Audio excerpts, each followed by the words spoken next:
তোমাকে আমি ভালোবেসেছিলাম, তুমিও হয়তো আমাকে ভালোবেসেছিলে, কিন্তু দেখো তুমি আমাকে ছাড়া পৃথিবীর সকল নারীকে মূল্যায়ন দিয়েছ, মর্যাদা দিয়েছ, তাদের নিজ স্থানে রেখেছ, কেবলমাত্র আমি ছাড়া।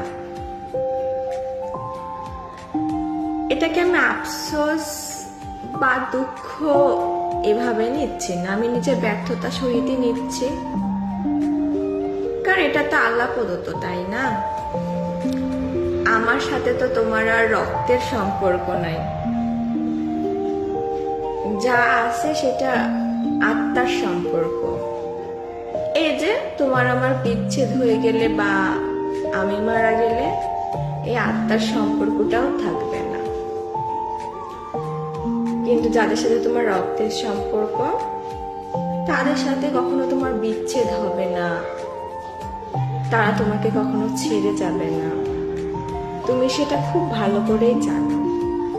তাই হয়তো আমার থেকে মূল্যায়নটা তাদেরকেই করো, তাদের জায়গাতে তাদেরকে রাখো, আমার জায়গাতে আমাকে রাখো। এই যেমন পর আসলেই তো আমি পরই, তাই না?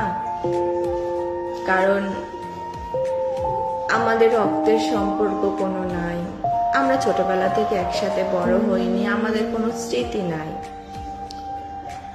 যেটা হয়েছিল সেটা আসলে ওই আবেগে বশীভূত হয়ে তুমি আমার প্রেমে পড়েছিলে, আমি তোমাকে প্রত্যাখ্যান করতে পারিনি, তাই হয়তো বা বিয়ের সম্পর্কতে গড়াইছে। কিন্তু এর মানে তো এই না, তাই না, যে ভালোবাসা ছিল বলেই আমাকে নিয়েই আমাকেই মূল্য দিতে হবে, তা তো না। তাই আমি বোকার মতন এসব মানে এক্সপেক্ট রেখে রেখে রেখে আজ মানসিক রোগী, সাইকোলজিক্যাল রোগী, যার ওষুধ ছাড়া এক ধাপও চলে না। বোকার মতন যদি এক্সপেক্ট গুলা প্রথম থেকেই না রাখতাম, তাহলে হয়তো বা আজ তোমার মতন আমিও একজন শক্তিশালী মনের মানুষ হইতাম। কেন জানি পারিনি, অযথা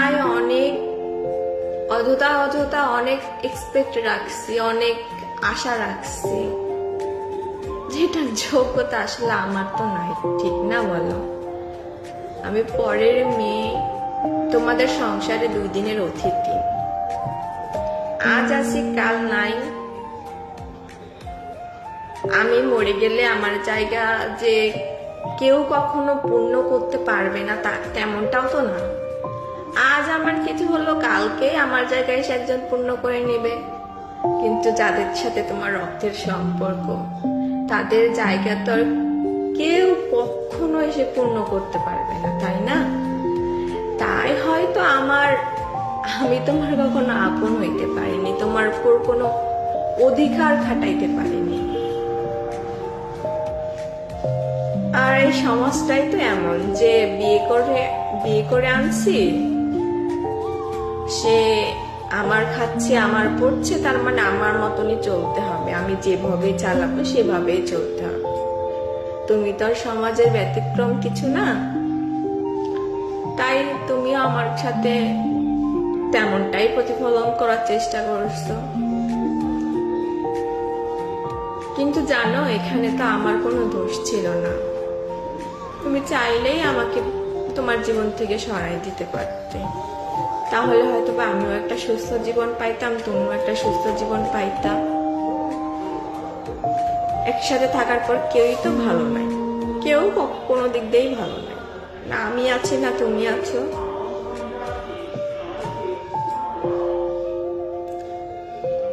এসব আসলে না, এসবে আমার কোনো আফসোস দুঃখ কষ্ট কিচ্ছু নাই, যা আছে অপমান বোধ, অসম্মান বোধ, এই যে আর নিজের প্রতি ঘৃণা, আর এই যে বারবার